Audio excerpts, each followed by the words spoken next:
Chapter number 7 life lines of national economy. Nation की economy की life line, जैसे कि जीवन जीने के लिए सांसों की जरूरत, इसी तरीके से देश के अंदर देश को डेवलप करने के लिए इकोनॉमी की बड़ी जरूरत है। और इकोनॉमी को चलाने के लिए इंडस्ट्रीज बहुत बड़ा एक फैक्टर है, क्योंकि इंडस्ट्रीज से ही हम लोग क्या करते हैं, इनकम करते हैं, इनकम जनरेट करते हैं। बड़ी बड़ी इंडस्ट्रीज लगेंगी। आप लोगों ने इससे पहले भी ग्लोबलाइजेशन का प्रोसेस पढ़ा। हमने क्यों करा था ग्लोबलाइजेशन? ताकि बड़ी बड़ी इंडस्ट्रीज दूसरे देशों की भी वो आकर के हमारे इंडिया की इकोनॉमी के अंदर लगे, अपने प्लांट्स को स्टेब्लिश करें। उससे हमारे इंडिया के अंदर क्या बढ़ेगा? व्यापार बढ़ेगा, ट्रेड बढ़ेगा, और हमारे लोगों को जो ऐसे काम धंधा मिलेगा, एम्प्लॉयमेंट मिलेगा, पॉवर्टी जैसी कंडीशंस जो है उससे दूर हो सकती हैं। सो आज उसी ही नेशनल इकोनॉमी की लाइफ लाइन जिसे कहा जाता है उसके बारे में हम पढ़ेंगे। कि मान लीजिए इंट्रोडक्शन पार्ट में हम देखते हैं एक आदमी कंज्यूमर है और एक आदमी क्या है, इंडस्ट्री लगा के रखा हुआ है, इंडस्ट्री का प्रोडक्शन, इंडस्ट्री के अंदर प्रोडक्शन कर रहा है। सो एक आदमी की इसे कहा जा सकता है डिमांड लोकेशन, क्योंकि कंज्यूमर क्या करेगा? डिमांड करेगा, और इंडस्ट्रीज का काम क्या है? सप्लाई करना। कोई भी प्रोडक्ट बनाएंगे वो उसको मार्केट के अंदर उतारेंगे, प्रोड्यूस करने के बाद वो सामान को मार्केट के अंदर सेल आउट करते हैं। तो इसको हमने नाम दिया है डिमांड लोकेशन, और इसका नाम हमने दे दिया सप्लाई लोकेशन। दो प्रोसेस है भाई, एक आदमी इकोनॉमी के अंदर डिमांड करता है और दूसरा आदमी उसके डिमांड को पूरी करता है। तो अभी क्या हो रहा है, इंडिया की इकोनॉमी ग्रो होगी। अब दूसरी कंपनियां आ रही थी, वो सामान इसलिए तो बना रही थी क्योंकि कंज्यूमर उनसे डिमांड कर रहा था। तो बात वही है, कंज्यूमर ने डिमांड करना शुरू कर दिया और इंडस्ट्री ने बनाना भी शुरू कर दिया। प्रोडक्ट की कंज्यूमर की डिमांड आ रही है, इसके अकॉर्डिंग हमें प्रोडक्ट को जो है तैयार करके चलना है। लेकिन वो कंज्यूमर तक प्रोडक्ट को पहुंचाएगी कैसे? तो एक ब्रिज का काम करता है। कौन? ट्रांसपोर्टेशन। अब क्या कहते हैं कि इंडस्ट्रीज को यहाँ पर ट्रेड करना पड़ेगा, और ट्रेड करने के लिए उन्हें सबसे ज्यादा आवश्यकता है ट्रांसपोर्टेशन। तो आप लोग यहीं से ही समझ गए होंगे कि हमारी नेशनल इकोनॉमी की जो लाइफ लाइन कही जानी, जिसे हम लाइफ लाइन कह करके संबोधित कर रहे हैं, बना रहे हैं, कि ट्रेड की डिमांड के बीच में और सप्लाई के बीच में जो कनेक्शन को स्टेब्लिश करती है वो ट्रेड है। और ट्रेड जो है पॉसिबल है ट्रांसपोर्टेशन की वजह से ही। अगर हमारे देश के अंदर ट्रांसपोर्ट नहीं है तो ना तो कंज्यूमर की जो डिमांड है वो पूरी हो सकती, और प्रोड्यूसर का जो एम है कि वो अपने प्रोडक्ट को मार्केट के अंदर उतारे और उससे अपने बिजनेस को ग्रो करे या प्रॉफिट को अर्न करे, दोनों के दोनों ही प्रोसेस बिल्कुल अधूरे रह जाएंगे अगर इनके बीच का जो ये लिंक, अगर इसको हम अनअवेलेबल कर दें, अगर इसको हम हटा दें, यहाँ से गायब कर दें, तो दोनों ही जैसे कह देते हैं ना, दो रास्ते हैं और उनको कनेक्ट करने के लिए ब्रिज चाहिए। एक नदी है, दूसरी तरफ जाने के लिए ब्रिज का इस्तेमाल करना पड़ता है। इसी तरीके से ये ट्रेड या फिर ट्रांसपोर्टेशन भी हमारी इंडिया की नेशनल इकोनॉमी के अंदर लाइफ लाइन बना हुआ है, उन्हें जीवन देने वाला है। और प्रोडक्ट बनते हैं फैक्ट्रीज के अंदर, इंडस्ट्रीज के अंदर बन करके कंज्यूमर की डिमांड तक पहुंचने के लिए ये ट्रांसपोर्टेशन का सहारा हमें लेना पड़ता है। तो इसमें कहा गया traders supply the products from supply location to demand location through transportation. क्या हो रहा है इसके अंदर? सप्लाई लोकेशन से और डिमांड लोकेशन तक प्रोडक्ट इसी ट्रांसपोर्टेशन की प्रोसेस की वजह से ही एक जगह से दूसरी जगह पर ट्रांसफर किए जा रहे हैं। Role of development depends upon the production of goods and services as well as their movement over the space. और जो डेवलपमेंट का प्रोसेस है वो इन्हीं सभी चीजों के ऊपर निर्भर करता है। हमारा देश डेवलप भी तभी होगा जब इंडस्ट्रीज ज्यादा अच्छे तरीके से रन कर रही होंगी, और इंडस्ट्रीज के प्रोसेस को रन कराने के अंदर जो बेनिफिशियल साबित हुआ है वो ये ट्रांसपोर्टेशन का ही प्रोसेस है। इसलिए कई बार जो है शब्द को लाइफ लाइन के तरीके से लिखा गया कि यही वो लाइन है जो लोगों के जीवन को अच्छा, या कम्युनिकेशन को जो कम्युनिकेशन का जो प्रोसेस है उसको इजी बना रही है। Production is fruitful only when products get transport on time to demand location. Production का मतलब सिर्फ ये नहीं कि एक आदमी जो है प्रोडक्शन हाउस लगा दे, कोई इंडस्ट्री उसने लगा दी, प्रोडक्ट को बना रहा है, कंज्यूमर की डिमांड है, वो इस प्रोडक्ट को चाहते हैं, उसने डिमांड देख करके प्रोडक्ट तो बनाना शुरू कर दिया, लेकिन आदमी तक वो प्रोडक्ट पहुंच ही नहीं पा रहा। तो आदमी तक प्रोडक्ट को पहुंचाना भी एक प्रोड्यूसर्स की ही जिम्मेदारी है, और वो प्रोड्यूसर्स जो है ट्रांसपोर्टेशन के ही माध्यम से अपने प्रोडक्ट को कंज्यूमर या कंज्यूमर जो डिमांड लोकेशन है उस तक पहुंचाते हैं इजीली। सो अगर क्वेश्चन आए what are lifelines of national economy, so answer होगा transport. Transport is the national lifeline of national economy. देश की इकोनॉमी की अगर जान जिसे कह सकते हैं तो वो ट्रांसपोर्ट है। इस इंट्रोडक्टरी पार्ट के अंदर हम लोग ट्रांसपोर्ट के बारे में पढ़ रहे थे, और देखो अब बात आती है कि क्या हम ट्रांसपोर्ट नहीं कर रहे हैं, क्या पहले से जो सामान था वो सिर्फ ऐसा होता था कि कंज्यूमर ही जाकर के इंडस्ट्रीज के अंदर अपने सिर पर ढोकर के लेकर आता था, या फिर जो प्रोड्यूस करने वाला आदमी है वही सामान उसने प्रोड्यूस भी किया और लोगों के घर जा करके अपने सिर पर रख करके सामान को दे करके आ रहा था। नहीं, ट्रांसपोर्ट का प्रोसेस हमारे इंडिया के अंदर पहले से भी था और आज भी है।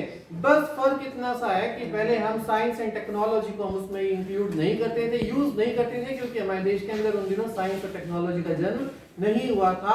लेकिन जब से हमने ग्लोबलाइजेशन के प्रोसेस को इंप्लीमेंट किया तब से हमने देखा आईटी सेक्टर का वहां पर इन्वॉल्वमेंट हमने पढ़ा था, साइंस भी वहां पर जनरेट हो गई, तो उससे जो है इस ट्रांसपोर्टेशन के प्रोसेस को और भी ज्यादा मदद मिली, और जो ये प्रोडक्ट्स बन रहे थे इंडस्ट्री से कंज्यूमर तक आज डोर टू डोर पहुंच रहे हैं। आप देखते हैं ट्रांसपोर्टेशन के माध्यम से, अगर मैं आपको एग्जांपल देकर के बताऊं, फ्लिपकार्ट जैसी कंपनियां, अमेज़न जैसी कंपनियां, आप क्या कर रहे हैं, उसमें कंज्यूमर है, आपने डिमांड किया, जिस इंडस्ट्री से प्रोडक्ट बन करके तैयार हुआ वो क्या है, सप्लाई करने को तैयार है अपने प्रोडक्ट को, और इस ट्रांसपोर्टेशन की मदद से ही वो प्रोडक्ट आज हमारे घर तक भी आते हैं। लोग वहां से ट्रांसपोर्टेशन वाले हमारे घर तक आते हैं, door to door home delivery हो रही है कि नहीं हो रही है? Yes sir. तो ये सिर्फ और सिर्फ पॉसिबल हो पाया है साइंस और टेक्नोलॉजी की मदद से। बढ़ना पहले हमें जो है उन्हीं की दुकानों पर जाकर के या उन्हीं सेंटर्स पर जाकर के उस प्रोडक्ट को अवेलेबल करना पड़ता था, खरीद सकते थे। उससे पहले आज तक इस देश के अंदर इस तरह के प्रोसेस को इफेक्टिवली नहीं देखा गया। ट्रांसपोर्ट जरूर करते थे हम, लेकिन मींस ऑफ ट्रांसपोर्ट हमारे पास ऑब्सोलीट थे, पुराने तरीके थे, उन्हीं से ही हम अपने सामान को एक जगह से दूसरी जगह पर ट्रांसपोर्ट किया करते थे। क्लियर हो गया आप लोगों को? Yes sir.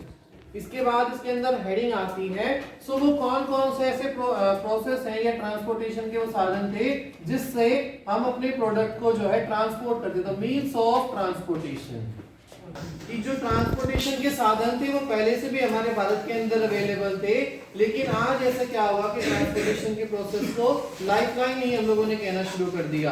So means of transportation के अंदर पहले भी हमारे पास ये तीनों साधन अवेलेबल थे। नंबर 1 लैंड ट्रांसपोर्ट में आप जानते हैं, चाहे तो हम रोडवेज का यूज करें, मतलब सड़कों का यूज करें, या रेलवे का आप देख रहे हैं यूज कर रहे हैं, या फिर एक पाइपलाइन, जिसको भी हम पढ़ाएंगे इसमें। फिर वाटरवेज के अंदर बताया जाता है, आप लोग किस किस चीज को यूज करते हैं? जहाज वगैरह को यूज करते हैं, शिप्स होते हैं, ओवरसीज वगैरह दूसरे देशों के अंदर जाने के लिए भी, हम प्रोडक्ट को ट्रांसफर करने के लिए भी वाटरवेज का यूज कर सकते हैं। और तीसरा जो प्रोसेस है वो एयर ट्रांसपोर्टेशन, आप देख रहे हैं आजकल एरोप्लेन्स वगैरह से भी सामान को एक जगह से दूसरी जगह पर या एक कंट्री से दूसरी कंट्रीज के अंदर ट्रांसफर किया जाता है।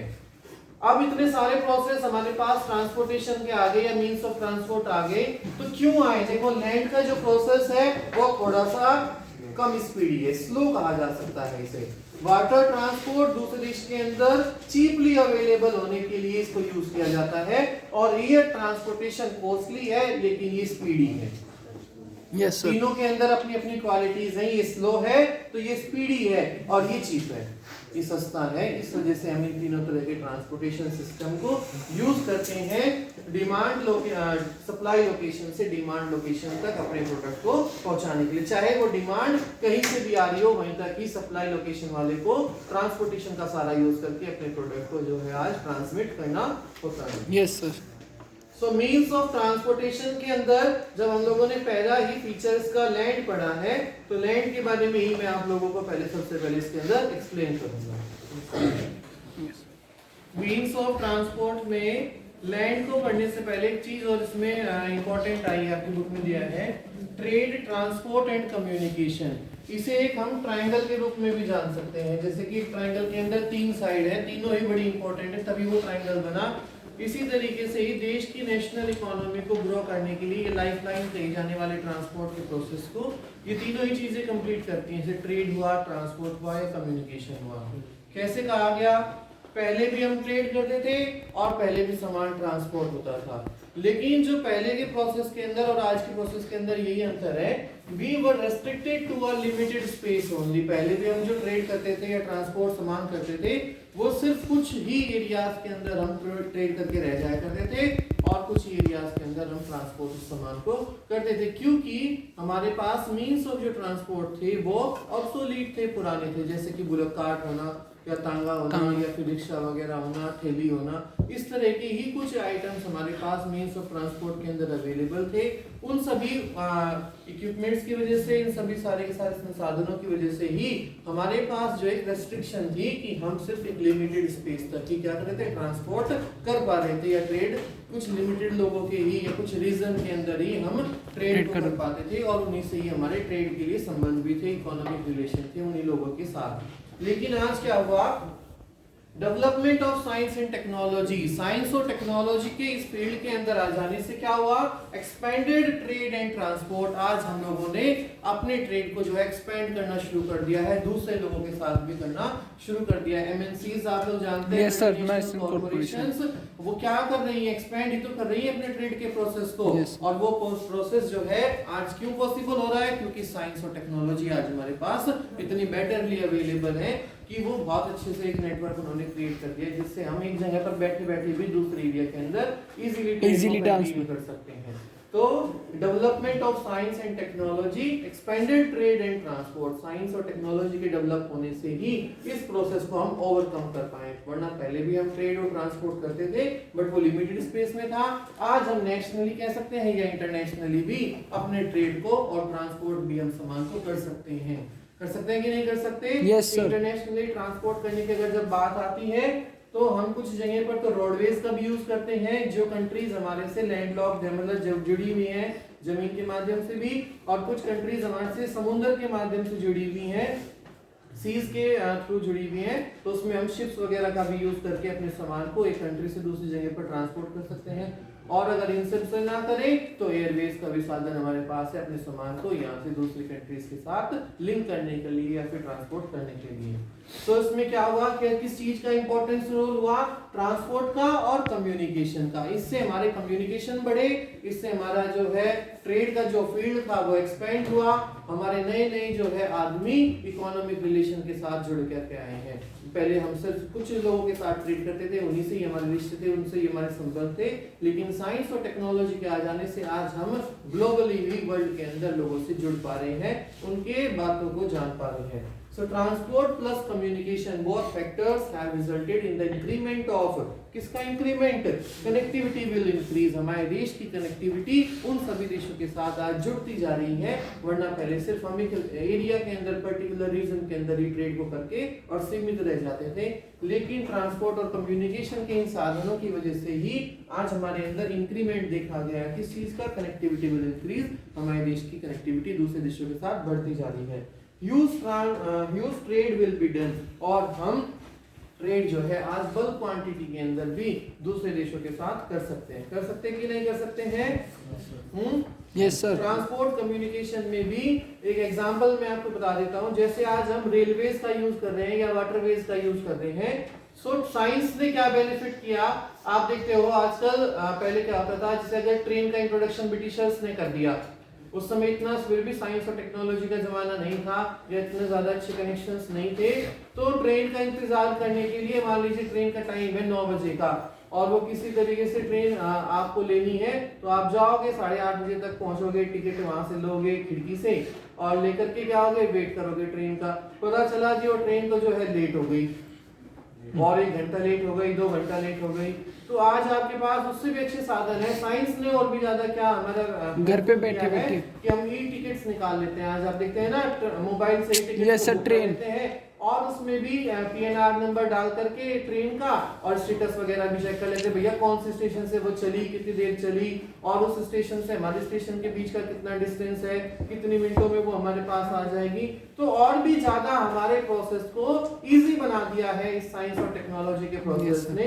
प्रोसेस तो पहले भी था, पहले भी हम लोग काम कर लिया करते थे, ट्रेन को यूज कर सकते थे, लेकिन इस रेडियो ने या फिर इंटरनेट, पहले रेडियो का जन्म हुआ, उसमें भी समाचार हमारे घर तक आते थे पहले, वरना अखबार का ही एक साधन था। धीरे धीरे टीवी का इन्वेंशन हुआ, उसमें ब्लैक एंड व्हाइट में फिर कलर में भी आप देखते हैं आजकल 2D 3D पता नहीं क्या क्या आ चुका है। सो इतना सारा इन्वेंशन आज साइंस एंड टेक्नोलॉजी के फील्ड से हो रहा है, जो हमारे ट्रांसपोर्टेशन के प्रोसेस को और कम्युनिकेशन के प्रोसेस को एक्सपेंड करता जा रहा है, बढ़ाते हुए जा रहा है, और उससे आदमी के जीवन में कुछ परेशानियां भी आ रही हैं तो कुछ उससे फायदे भी हो रहे हैं। देखो एडवांटेजेस और डिसएडवांटेजेस तो हर एक प्रोसेस की है, लेकिन यहाँ हमें एडवांटेजेस की बात कर रहे हैं कि हमारे प्रोसेस को उसने काफी इजी कर दिया है। कर दिया कि नहीं कर दिया?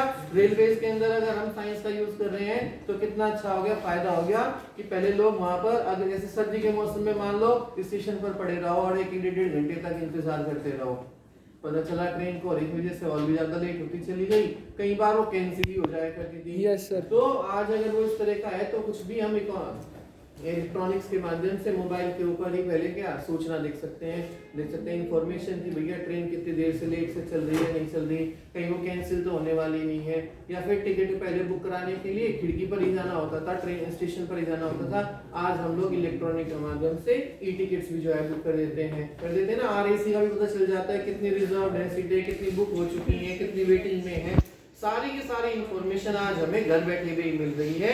सो इस तरीके से हम कह हैं development of science and technology has expanded. The technology और साइंस के आ जाने से आज हमारा जो ट्रांसपोर्टेशन का प्रोसेस है, ट्रेड का प्रोसेस है या कम्युनिकेशन का प्रोसेस, वो काफी बढ़ चुका है। क्लियर हुआ यहाँ तक आपको? ठीक है।